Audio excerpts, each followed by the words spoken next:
Ce que m'apprend l'expérience de tant d'années à suivre le Real Madrid, c'est que si tu penses à virer l'entraîneur, en réalité, tu l'as déjà viré. Et ce qui s'est passé cette nuit, ça sent vraiment mauvais. Bienvenue Madridistas. Comment ça va? Comment ça va quand vous êtes nombreux à vous retrouver? Est-ce que je redis la même chose que lors du fameux dernier arrêt FIFA, avec toute cette histoire de vestiaire et Xavi? Qu'est-ce qui s'était passé?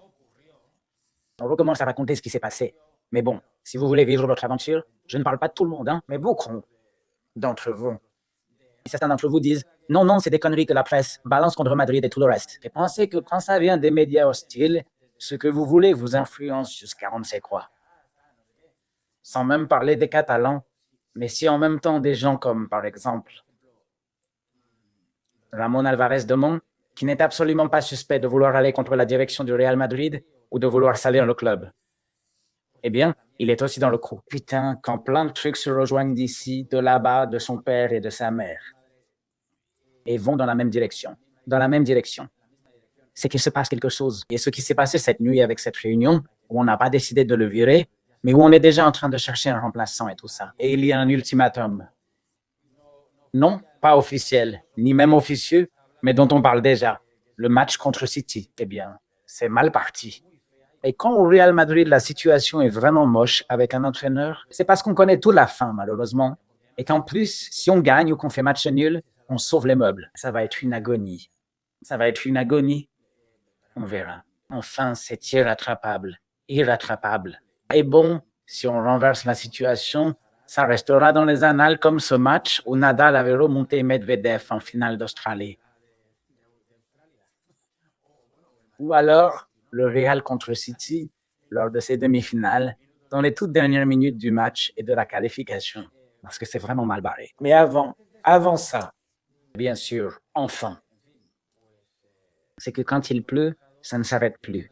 Et toutes les mauvaises nouvelles arrivent. Elles arrivent tout en même temps, non? 4 mois de blessure pour Militao. 4 mois ici. Comme toujours, il ne donne pas de délai, mais on sait que ça va durer dans ces laps de temps. Peut-être qu'il se remettra plus vite, espérons-le. Bon, la déchirure du biceps fémoral de la jambe gauche avec atteinte du tendon proximal, eh bien, c'est ce que ça semble être. Et voilà. Un peu moins bien. Peut-être que j'exagère aussi, parce qu'on est tellement... On est. Qu'on n'arrive pas à être positif. On est négatif. On ne se met pas à penser que c'est une blessure qui est des blessures de durée très prolongée. Enfin, non, ce n'est pas un croisé, mais c'est déjà quelque chose qui peut te faire réfléchir à recruter, même si Madrid ne va pas le faire, parce que c'est encore un de ces trucs que fait la direction et qu'on ne comprend pas. Beaucoup de choses. Et ils font mal les choses dernièrement. Franchement, beaucoup de choses. Et là, on va parler de l'une d'entre elles, qui n'est pas de la direction. C'est du coach, mais peut-être aussi suggéré par le club où il est, c'est l'histoire des 2 jours de repos après Bilbao. Mais là, je parle de ça. Bon, avec une blessure de 4 mois comme celle de Militao, je devrais recruter, mais on va te dire non. Que quand Alaba sera remis, qu'on a déjà Alaba. Alors forcément, comme ça, tu es mal parti. Parce que 4 mois, ça veut dire que ce gars ne revient qu'en avril. Mais si c'est en avril, déjà en avril. Et comment il va revenir? Enfin, c'est vraiment la galère. Et attention, hein, City, il nous manque la moitié de la défense. Mais au moins, il y a Carrera et Fran. Parce que sa suspension vaut pour la Ligue, pas pour la Ligue des Champions, bien sûr. Mais pour le match du week-end, à Mandy-Zoroza contre Alave, aucun de ces deux-là ne sera là, ni moi non plus. Je suis enthousiaste. Je crois que c'était la première fois qu'on avait 3 arrières gauche avec la possibilité d'être titulaire dans un effectif. Et maintenant, les 3 sont blessés en plus. Et puis toutes les absences qu'on a sur le reste des postes. Bon, mais en plus, ce serait un truc historique. Dans ce match, tu n'auras aucun de tes 3 arrières gauche, aucun de tes 2 arrières droits. Bon, on verra bien si Ozen se remet ou si Rodier chope un rhume. Là, tu flippes vraiment. Enfin, là, c'est Asensio, celui avec qui Xavi. Parce que je vais aussi y aller avec Xavi. Elle a envoyé le latéral droit au casse-pipe pour qu'il ne vienne pas se plaindre ici de Valverde et qu'il reste latéral. Je crois que ce qu'il a fait, c'est répondre. Je comprends, hein, le Celta, bien sûr. Qui sous-estime le Celta? Les joueurs, bien sûr, Et je l'ai déjà dit, sont sortis en mode tranquille, parce qu'on pensait que c'était facile. Et bon, comme à Bilbao, ils avaient déjà bien joué. Allez, bon, retournons à la normale, celle où on sous-estime les adversaires. Mais il sait aussi qu'il a dit, bon, regarde Fed, je vais le mettre là au milieu du terrain. Peut-être contre City en arrière droit. Je pense qu'avec Asensio en arrière droit, ça ira. Brian Zaragoza l'a rendu fou. Celui-là, c'est clair qu'il ne faut jamais sous-estimer personne. Bordel. Bon, eh bien, rien à faire. C'est vraiment terrible avec toutes ces blessures et tout ce qui a été dit. J'allais vous montrer ça sur plusieurs infos concernant l'avenir de Xabi Alonso et cette réunion, qui aurait eu lieu apparemment hier au Bernabéu, selon El Mundo, Abraham Romero. La réunion pour discuter de l'avenir de Xavi au Real Madrid fait déjà bruisser le marché des entraîneurs. Regardez ici ce que dit Alberto Pereiro. Je respecte beaucoup ce journaliste. Onda Cero a souvent de bonnes infos et publie dans un tweet un ZZ Zinedine Zidane, deux Alvaro Arbeloa, dans cet ordre. Il dit, et il dit à Ramon, exact. Donc les gars, mais attends, parce qu'il y a encore plus. Par exemple, Mario Cortegana. Dans ce tweet sur The Athletic, il dit ceci. La direction évalue l'état de l'équipe et l'avenir de Xabi Alonso, sans que personne ne confirme sa continuité en cas de défaite. Avant City, Arbeloa est bien considéré dans la liste des finalistes. Zidane, admiré par Florentino, mais son recrutement n'est pas encore clair. Vous vous souvenez comment Zidane est parti du Real Madrid? Non, la dernière fois? Pas avec cette lettre et tout ça. Bon, oui. Ensuite, ils ont fait la paix. Comme vous voulez, la bonne entente avec Florentino et tout, elle est là.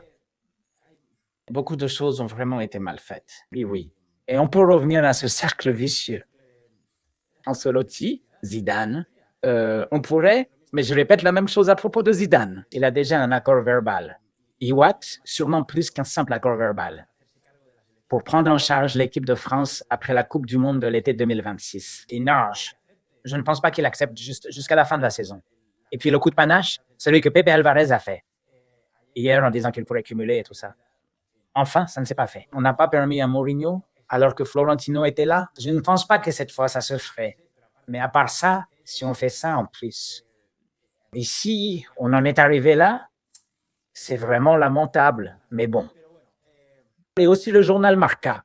Et attention, je l'ai toujours dit. Ce n'est pas parce que maintenant, non. Miguel, toi qui critiques Marca, pourquoi tu dis ça? Santiago Ziguero, pour moi, lui, un des rares, pour ne pas dire le seul, qui s'en sort là-dedans. Je l'ai toujours dit. Et avec les articles d'opinion qu'il a publiés et tout ça, et avec les infos qu'il a gérées, il dit pareil. Cellule de crise en pleine nuit et balle de match, avant City, réunion d'urgence au Bernabéu après la défaite contre le Celta, et le match de Ligue des Champions comme situation limite pour Xabi Alonso. Et moi, je pense que s'il le passe, si ce match ball, il le passe, ça va redevenir un vrai supplice. Parce que tu ne peux pas faire confiance aux joueurs.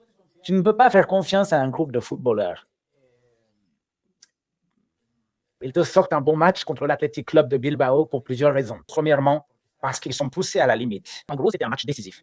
Celui-là, c'était un match décisif. Celui de Bilbao, on l'a déjà dit.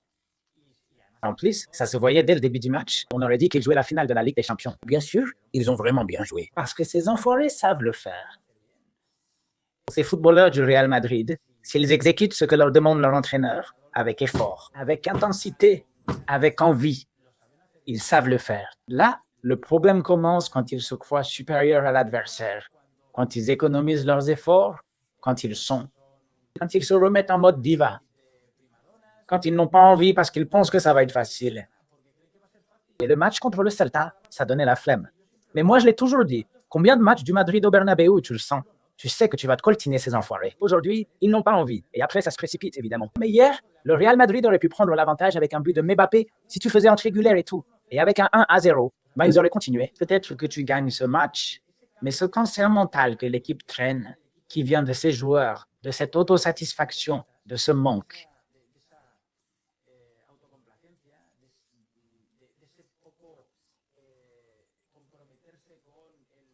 s'engager avec constance au quotidien. Mais on l'a déjà vu. On n'a pas gagné 2 championnats d'affilée depuis 2008 et pourtant on a remporté plus de Ligue des Champions. Oui, Negreira comme vous voulez, mais il y a quelque chose en plus de ce grand que nous avons eu. Dans le football en Espagne, ça doit être ancré dans le club et dans les joueurs, même si les effectifs changent. Même la grande équipe de Cristiano, Casemiro, Kroos, Modric l'avait. Elle avait aussi des jeunes. Le truc, c'est qu'ils étaient tellement géniaux, brillants et bons, et surtout très malins. Ce qui manque dans cet effectif. Le QI de cette équipe a pas mal chuté avec le départ de certaines de ses stars. Et puis, il y a autre chose, énorme, et c'est le manque de leadership dans cette équipe. Ce sont deux choses qui, bien sûr, te tuent quand ils ne mettent pas l'intensité qu'ils doivent, égale à celle de l'équipe adverse. Ou la surpasser, ce qui est l'idéal, bien sûr. Eh bien, voilà ce qui arrive, non? Bien sûr. Les signaux que Xabi Alonso envoie au groupe, ce ne sont pas les meilleurs. En fait, ce sont les pires. Il y a une info qui circule et à laquelle je ne crois pas. Celle qui dirait que ça leur ferait du bien. Non, non, je ne veux même pas la dire parce que je n'y crois pas. Je n'y crois pas. Désolé, je n'y crois pas. Enfin, ça me semblerait déjà, mais je n'y crois pas. Pas parce que je ne crois pas celui qui le dit, mais parce que ça me semblerait déjà. En gros, ce serait un sacré gentil toutou de la part de Xavier, alors. Je vais dire celle qu'on a vraiment vue. Parce qu'on l'a vu. Il a accordé 2 jours de repos aux joueurs. Pourquoi il leur a donné ça? Enfin, apparemment, il leur a dit que s'ils gagnaient à Bilbao, il leur donnerait 2 jours de repos. Tu ne les diriges pas? Le bon signal, tu es en train de les mal éduquer, tu es... En cautionnant. Mais c'est quoi ce bordel? 2 jours de repos, bien sûr. À quoi ils ont bien pu en profiter? Je sais pas, hein, je sais pas, mais... Les sorties nocturnes pour aller voir les aigles. Je ne sais pas de qui ni combien, mais il y en a. L'un va aller voir à Milan, sur un podium. L'autre, je ne sais pas où. L'autre, en jet privé, je ne sais pas où. Je ne sais pas s'ils l'ont fait, mais comme ils l'ont fait tant de fois, je suppose que cette fois aussi. Et de cette façon, tu es en train de tout foirer. Tu n'as qu'un jour pour préparer le match contre le Celta de Vigo. Un jour. Et bien sûr, du côté du club, ça n'a pas été bien perçu. Mais le truc, c'est que Xavi est en train de se mettre tout seul dans un piège, faisant des choses que lui, il ne ferait pas ou qu'il n'a pas faites dans ses équipes. Ici, Xavi, s'il finit par tomber, c'est parce que malheureusement, je pense que c'est un entraîneur pour le Real Madrid, comme je pense que Lopetegui l'était à l'époque. Mais parce que le club, enfin, le club où les joueurs l'auront dévoré. Et le fait de donner 2 jours de repos, eh bien, c'est un signe de ça. Bien sûr, tu sous-estimes ou tu minimises l'adversaire que tu as ce week-end, le Celta. Ah bon, ça va être facile contre le Celta. Je pense qu'un seul entraînement suffira, et puis merde. Bref, tout commence. Je vous le dis aussi, tout commence par ne pas avoir pris certaines décisions qui auraient dû être prises, même si elles étaient gênantes à l'époque. Regardez ce que Liverpool a fait avec Salah. C'est vrai que c'est pas pareil, hein. Je veux dire, le fait que Vinicius fasse de grands gestes et tout le jour du classique contre Xabi Alonso, c'est grave. Il aurait dû être sanctionné, mais ce n'est pas la même chose que l'énormité que Sarah a sortie l'autre jour en zone mixte devant les médias, en le disant encore plus fort qu'Ernest Lod. Et ce n'est pas pareil. C'est bien plus grave ce que Salah a fait. Liverpool lui a dit « Tu ne voyages pas pour jouer contre l'Inter ». Et il soutient son entraîneur, qui doit être respecté, même s'il fait vraiment n'importe quoi. Arne Slot, qui sort d'une très bonne année d'ailleurs, mais le club le soutient et il se barre en claquant la porte. On aurait dû faire ça à Vinicius? Bah non, parce que ce que Vinicius a fait n'est pas si grave, j'insiste. Ce n'est pas si grave que ça. Mais quand même, ils auraient dû lui donner un avertissement public. Et moi, j'ai été de ceux qui, à cette époque, disaient « Bon, écoute, en privé, oui, mais en public, pas besoin. » C'est qu'au final. Et non, ça ne me dérange pas du tout de le reconnaître. Et au fond, je me disais que dès le début, il aurait fallu lui donner un avertissement bien plus fort que celui qu'ils lui ont mis. Maille. Souvent, on tombe dans ce que le club nous vend. Si le club a fait ça, c'est pour une raison. Si Florentino fait ça, c'est qu'il y a une raison. En fait, parfois on en vient à donner raison à Florentino parce qu'il représente quelque chose pour le Real Madrid. Tout ce qu'il a bien fait au Real Madrid pendant toutes ces années. Et parce qu'on s'aligne avec le club, parce que l'amour qu'on a pour le club l'emporte sur la réalité. Moi, par chance, je n'ai pas le moindre problème. Ensuite, admettre que je me suis trompé. Mais sur ce point-là, je n'ai aucun orgueil. J'ai de la fierté pour d'autres choses, mais pour ça, pour reconnaître mes erreurs. Non, non, je n'ai aucun problème. Et maintenant, je regarde en arrière, je me dis, c'est quoi ce bordel? Je suis tombé dans ce piège du club qui consiste à accepter tout ce qu'ils font et à trouver ça bien. Non, non, non. À Vinicius, on aurait dû lui donner un avertissement public, un truc, une amende financière, quelque chose de bien. Non, pas une amende financière et une sanction sportive, bien sûr. Parce que c'est ça que doivent faire les clubs sérieux, enfin. Sans que ce soit pareil, sans être la même chose, c'est bien plus grave ce qui concerne cet homme, l'affaire Salah. Et puis évidemment, comme si on n'était déjà pas assez, voilà qu'il en arrive encore une. Pas l'affaire d'Hendrick, qui doit être un gars formidable. Bon, le père d'Hendrick. Enfin, non. C'est le père d'Hendrick qui a mis un post sur Instagram en citant Ah, pardon, je ne savais pas qu'il avait partagé une citation biblique. Et en disant ceci, Matthieu 23h12, qui s'élève sera humilié et qui s'humilie sera élevé. Et bien sûr, tout ça va passer un peu inaperçu. Pas complètement, parce qu'aujourd'hui c'est aussi une info, mais parce que ce n'est pas le plus important, l'histoire d'Andrick, bien sûr. Mais ça nous relie à une autre des choses que fait Xavi, qui sont incompréhensibles. Incompréhensibles maintenant, ça n'empêche pas que les proches des footballeurs, que les parents, les femmes et tout, qui ont le droit de s'exprimer et tout. J'ai toujours été inflexible là-dessus. Qu'est-ce qu'ils foutent à apparaître dans cette scène? Qu'est-ce qu'ils foutent? Mais bon, enfin, j'ai vu. Ça, on ne peut pas l'arrêter. Et le gars, bien sûr. Eh bien, on touche à son fils. Il est indigné, non? Et je le comprends aussi, parce qu'il sait ce qui se passe là et que ça n'apporte vraiment rien de bon avec Henrik. Ça s'adresse aussi à ceux qui me disent que je défends Xavi, quoi qu'il arrive, et que pour moi, tout ce que fait Xavi, c'est bien, non? Je vous ai déjà donné plein de raisons et plein de choses pour lesquelles je pense que vous savez qu'il se trompe. Mais pour moi, les principaux responsables de ce qui s'est passé hier, ce sont les joueurs, sans aucun doute. Allez les gars, on se voit plus tard. Merci d'être là, mettez un like. Si cette vidéo vous a plu, abonnez-vous à la chaîne, commentez, partagez, et voilà, on se retrouve à la prochaine. Salut.